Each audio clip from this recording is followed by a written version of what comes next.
Today is Sunday. Sunday is the day that you shine your solar plexus within your actions, your views, your points, and of course your references, the way you express yourself, the way you come across. Now putting yourself or giving your energy and of course your attention towards a church or someone or something that you pretty much supposedly believe in. Feel me? This is why the world fucked up now. You need to focus on you. Put yourself first when it comes to Sunday. Monday, it's all about your moon. How you feel on the inside. What? They got you Mercury Monday? God damn, that's fucked up. Now you gotta utilize the negative energy to put yourself into a better predicament, aka Monday, so you could be in the energy of being feeling comfortable and familiar with privacy, comfortability, and not having to basically be somewhere that you don't want to be. Tuesday is all about your passions, your motivations, your intent. But of course, they're gonna try to distract that and take your passions and direct it towards other shit. Wednesday is all about thinking and communication and intellect. They might have you thinking about other shit. Thursday is all about spirituality, optimistic perspectives, and looking at the bigger picture, and of course, experiences, meanings, reasons, purposes. But of course, they want to put your faith and belief and meanings and reasons to other shit. Friday is all about desires, pleasures, and that's all about Venus. But of course, they're gonna let you do what you do because when you go overboard, Saturday wants you to be sober, wants you to be organized, wants you to be constructed. But of course, you drunk too goddamn much. Now you put yourself into a circumstance, a situation of placing yourself into a predicament of not getting your shit organized Saturday. Saturday is the day you set your day. You set that day. You sit down. You relax. Right? You start to prioritize your day because you got to get ready and, of course, get your charge ready towards Sunday. Give all your energy and expression and creativity towards Sunday. And when you shine on your solar plexus on a Sunday, everything will go in your favor. Now, when we talk about this perspective, we about to have this. We got a fire trine in the sky right now. When it comes to the sun being in Leo, when it comes to the moon being in Sagittarius, and of course when the Aries, we got the Aries in the sky as well. Now tomorrow we about to have the moon entering Capricorn tomorrow, so we're gonna have a grand trine, grand Earth trine. So we're gonna have Mercury in Virgo. We're gonna have Uranus in Taurus. We're gonna have Moon in Capricorn. So when the moon is in Capricorn, it's kind of debilitated here. It don't want to be here. It's in a circumstance situation where you kind of like seen one of those episodes or those memes where somebody was married to a rich person and then they was treating the person at the 9 to 5 like shit. It's a circumstance situation like that. Not in that predicament, but we kind of like using the lives in a perspective. Say if you have the whole world in your hands, but you leave it, but you lose it tomorrow. That kind of perspective, which means debilitated. Kind of like got to do things, aka got to work this job, got to do this to get its speed and the momentum back out to pretty much do what it got to basically do to pretty much get back into that circumstance situation or more better predicament. Because the moment you get comfortable, the universe is gonna be like, okay, let's get uncomfortable real fast. So we're gonna be pretty much going through a whole lot of deep transformations tomorrow. A whole lot of love language is gonna begin transform. Relationships are gonna begin transform. Love life is gonna begin transform. You're probably witnessing this right now from certain individuals. So it's gonna be a whole lot of deep transformations because tomorrow, the moon gonna be opposing Venus. Venus is in Cancer right now, and the moon is in Capricorn right now. So of course, it's gonna be a whole lot of reactions when it comes to our love language. We're gonna be reacting cold, distant, detached. That's desperate. I mean, and of course, what you love and appreciate can kind of like control and of course destroy you in some kind of way, shape, or form. So of course, individuals gonna be in a circumstance situation of pretty much wanting to see this shit fall down. So you never want to put yourself into a circumstance situation of trying to uphold a relationship. But that shit, when you try to uphold something and you don't see the other party trying to pretty much uphold it, you let that shit go. That shit is dead already. I mean, dead. So you don't want to keep trying. Feel me? So if you keep trying, you trying to give life to something dead already. Shit you ain't gonna be happy about that circumstance situation. Feel me? And if God gonna just show you, okay, you should have been moved on. Should follow your intuition, your first gut, and go ahead and move on. Now we're gonna be pretty much going through some experiences tomorrow with the moon being a Capricorn. We also got Uranus in Taurus. We got the North Node in Taurus. We got Mars in Taurus. We got Mercury in Virgo. Feel me? So we gonna be basically experiencing a whole lot of grand trine Earth energy. So we need to go ahead and of course get practical, get organized, be consistent, get stand firm tomorrow. Because being that perspective, we about to have this full moon here into Aquarius on Thursday. So you want to make sure you plant the good seeds with this fire trine in the sky, with the moon being in Sagittarius. Feel me? Looking at the bigger picture and understanding that the grass is always going to be green, no matter where you go. Feel me? If you think the grass ain't gonna be no matter where you grow, then of course you in hell right now. Feel me? Cause ain't nothing growing for you.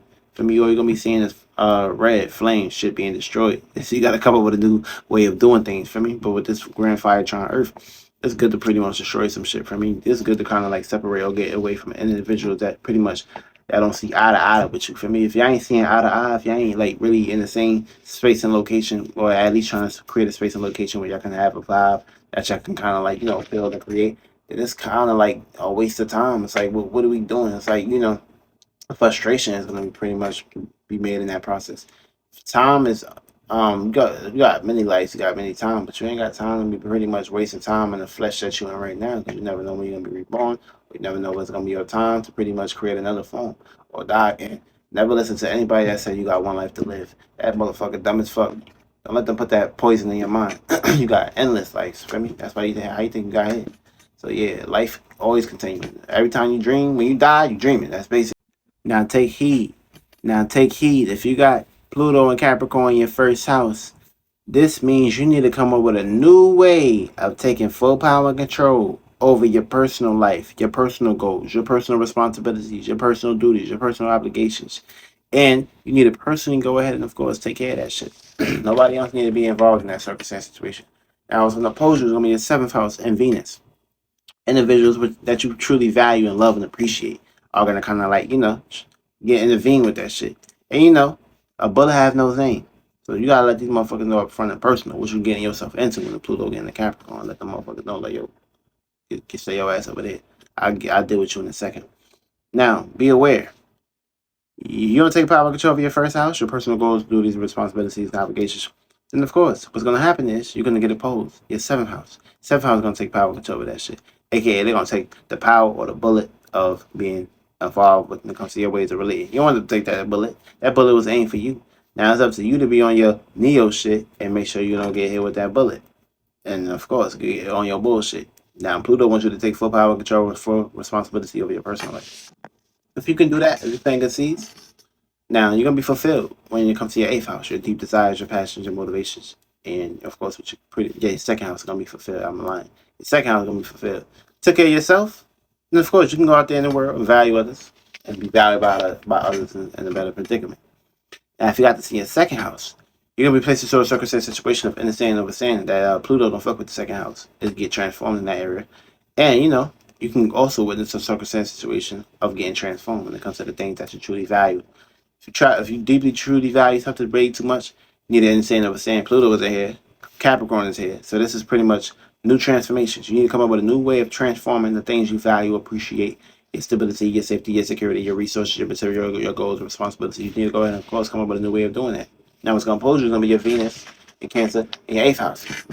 Someone or something that's dealing with home and family that's trying to take deep desires and control over what you trying to kind of like got going on. You need to understand is you need to kind of course, take your time, have patience. Don't just dive deeply towards things at this perspective. But you need to have time and put time and patience towards transforming the things that you truly value and desire that no longer have no service or reciprocations within your life. You need to go ahead and get rid of these things. Now, if you got Pluto and Capricorn in your third house, you need to go ahead and, of course, take full you a Scorpio ascendant. You need to go ahead and, of course, put yourself into an endeavorment of taking power and control over your environment, your surroundings, your siblings, your neighbors, and the things that's in your environment. And what's going to hold you back or kind of like take you off task is going to be your Venus and Cancer in your ninth house. Love and appreciation and values for the individuals that share spiritual beliefs and faith within, or groups or quantities. Be aware of that circumstance situation. You pretty much need to have balance. Now, if you got Pluto or Capricorn in your fourth house, this is kind of like a circumstance situation that you're gonna be kind of like dealing with a constant, battle right here. For me, Pluto or Capricorn in your fourth house is gonna put you into a circumstance situation of fourth house falls in Pluto, and the Capricorn is debilitated in this house right here. So that means you may go through some withdrawals dealing with home and family, or past withdrawals dealing with home and family and privacy. But you need to take power control over your home and your family. Put your home and your family in the right circumstance situation of being organized. being real, be serious, be strict. I mean, you're an individual that took your life and your household serious. Pretty much when it comes to your upbringing, this is how you was, how you came up to be. So this is how it play out. Now, it's kind of like take you off your task. It's going to be your Venus and Cancer in your 10th house, aka over desire and pleasure and your status and your goals and your reputation. You need to take care of home, house, home, family first. Then you take care of your goals and responsibilities. Feel me?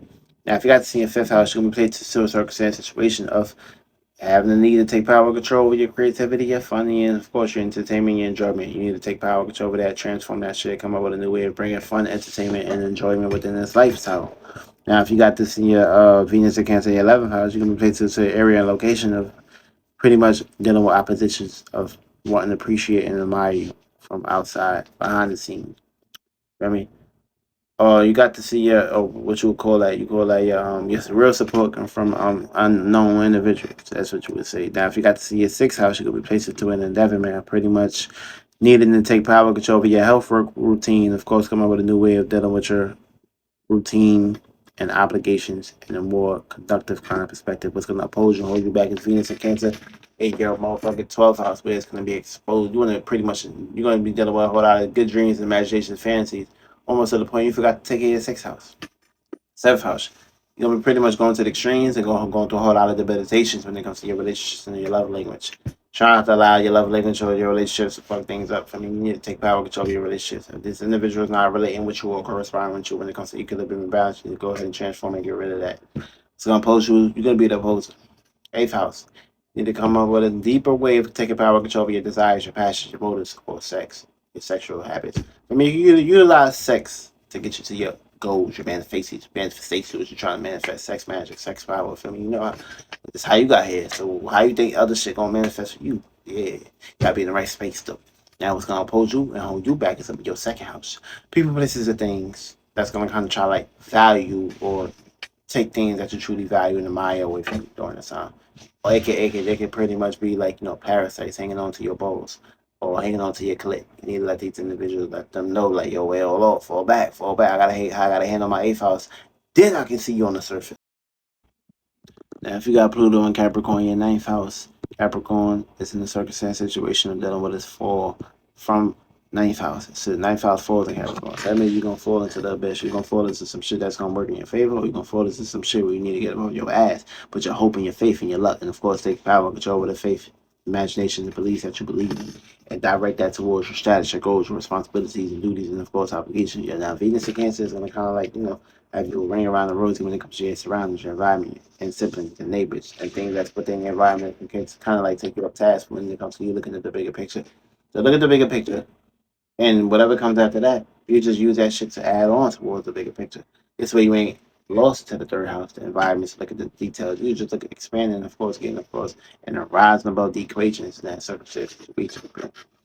Now, if you got you got Pluto and Capricorn in your 10th house, it's a conjunction. So that means you're gonna have all the power, all the control, all the hope, faith, and belief with inside you to go to, of course, pursue your goals, pursue your dreams, your desires, your passions, your motives. Now you're gonna have all the power and control, all the conjunctions comes with responsibilities. So it means you gotta you can be lazy, yeah, but of course the moon waxing right now. Why would you want to be lazy when the moon waxing? You want to go ahead and of course put your power control towards taking power control towards your status, goals, reputations, your duties, your obligations, and being the boss, and of course, handling your business. Now, if you're planting good seeds when the moon was in, Sagittarius in your 9th house, you're gonna actually start seeing a reputation where other individuals kind of like, mix and mingle with your reputation. Now, if you're in a circumstance situation of planting bad seeds, what's gonna happen here is you're gonna be placed into an area in a location where you can call that clean shit up. Because when the Capricorn loves cleaning shit up, make shit organized, make shit constructed, get off your 1-2, and make sure you take your responsibilities, duties, and obligations. If you got Pluto and Capricorn in your 11th house, you're gonna be placed into an area and location of feeling need to take power, control, and separate from your associations, your groups, your acquaintances. Now, if your friends, your groups, your associations, they're not standing on business with you, cut them off, chop them off, chopsticks, get the go Mortal Kombat on them. Feel me? Get that goddamn sword, slice them up like pickles, cucumbers, vegetables, and of course tomatoes. Slice them up, put them in the blender, blend them up. For me, they dead weight. So what you kind of like do is take that dead weight and reciprocate it. Now, what's gonna hold you back is you're gonna be your 11th house in Venus Now, your fifth house in Venus, your association, your love, and your romance. And last but not least, you need to take power control over your dreams, imagination, and fantasies, or spend time in that area. Now, if you do this, you're gonna be great. That will kind of like hold you back and take you away. It's gonna be your job, your responsibility, your 9 to 5. That can kind of like take you away from your dreams. But every time you're at work, be like, I'm gonna make my dream come true, and that's how you work with the 12th